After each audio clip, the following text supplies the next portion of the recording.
j'espère que vous allez bien. Aujourd'hui, on se retrouve donc pour le débrief du grand choc il me semble, 33e journée. Je sais pas si je vous dis de bêtises ou pas, mais enfin bref, pour le débrief de ce choc de la Liga, le grand top pupille de la Liga. Et donc, c'était un match entre le Barça et l'Atlético Madrid. Voilà, donc match nul 2-2. Donc voilà, donc là, je vais le débrief le lendemain. Du coup, je vais pas dire les choses précisément, parce que hier, j'étais un peu trop fatigué pour faire le débrief. Donc voilà, donc match nul 2-2. Donc le Barça peut dire définitivement, on peut dire adieu au titre, hein. Si le Real gagne jeudi, je ne sais pas contre qui d'ailleurs il joue, mais enfin bref, s'il gagne, bah c'est mort, le titre sera pour le Real. Mathématiquement, ce serait pas impossible que le Real gagne le titre, mais que le Barça ne soit pas champion, mais je veux dire, sportivement, quand tu vois la forme du Real et comment est le Barça, je peux vous dire que ça sera quasiment impossible. Donc voilà, très grosse équipe de l'Atlético, franchement. Grand bravo à eux. Même si les deux buts, ils les mettent sur penalty. Dans le jeu, franchement, j'ai trouvé une équipe de l'Atlético qui, offensivement, à chaque fois qu'elle attaquait, elle mettait en danger cette équipe barcelonaise. Barça qui, offensivement, a été vraiment très très intéressant. J'ai trouvé des choses beaucoup plus bonnes que par rapport aux anciens matchs du restart. Mais malheureusement, et c'est le problème, le Barça défensivement a totalement pris l'eau. Dès qu'ils attaquaient, on voyait des fois des accélérations de Carrasco. On voyait aussi des fois des percées de Niguez, de Lemar, de Thomas Partey. Enfin bref, c'était vraiment, euh, c'était vraiment impossible à gérer pour le Barça. Voilà, une équipe de l'Atlético, on sait tous qui, lorsqu'elles affrontent des grosses équipes, elles défendent énormément. On l'avait vu contre Liverpool, on l'avait vu au match aller, ou encore on l'avait vu contre le Real aussi.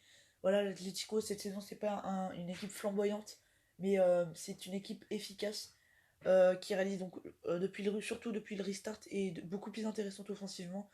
Et a tout simplement bougé cette équipe du Barça qui n'a rien pu faire tout simplement. Pour moi, c'est un match assez équilibré, un match assez. Pour moi, les deux équipes méritaient de gagner. Même si pour moi, le Barça était au-dessus techniquement, pour moi, l'Atlético, ça se jouait plutôt à des exploits individuels. Mais à chaque fois qu'ils jouaient collectivement, ça faisait vraiment très très mal. La technique, la tactique de Diego Simeone a vraiment très très bien marché. Ce qui manque au Barça, c'est tout simplement cette unisson, cette solidarité collective. On voit un Messi qui râle, qui en peut plus de cette équipe. Parce que voilà, on sent que les joueurs n'y arrivent pas. Il y a juste, pour moi, les deux meilleurs joueurs du Barça, c'était Messi et Ricky Puig, les deux seuls joueurs qui ont réellement accéléré le jeu du Barça chaque fois qu'ils touchaient le ballon. C'est vraiment les deux seuls détonateurs. Très bon match de Messi d'ailleurs, qui a marqué son 700e but avec le Barça, donc vraiment grand bravo à lui. Mais on sent que Messi il en a marre du club parce que Messi, tout ce qu'il a vécu avec le FC Barcelone, il a vécu des grosses périodes. On se souvient notamment en 2009 avec Pep Guardiola ou encore avec Luis Enrique. Avec Valverde, ça allait, mais là, ça va plus du tout parce que voilà, il manque beaucoup de choses au FC Barcelone. On sent un Rakitic, un Vidal qui était en grosse difficulté. Mais pour moi, et c'est ce qui manquait dans les anciens matchs. Déjà, alors, dans les anciens matchs, notamment contre les Ganes ou encore l'Atlético Bilbao, ou encore aussi Séville, il se passait rien dans le jeu, il y avait aucune fluidité, voilà, on se faisait vraiment chier. Bah là, on a senti que le Barça trouvait mieux les solutions offensives et se créait plus d'occasions, donc ça, c'est quand même beaucoup plus positif de leur part. On sentait notamment un Messi voilà, on sentait un Messi en jambes, un Messi qui avait envie de tout casser tout simplement. Et ça fait vraiment plaisir à voir, voilà, que Messi soit en forme comme ça. Euh, il a marqué d'ailleurs une Panenka.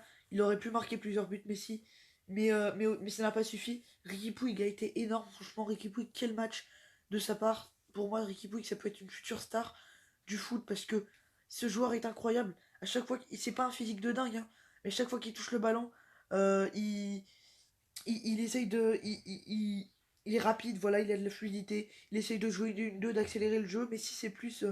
C'est un peu moins ça, parce que Messi, il a 33 ans quand même, alors qu'Eric Puig, il a que 20 ans, je crois.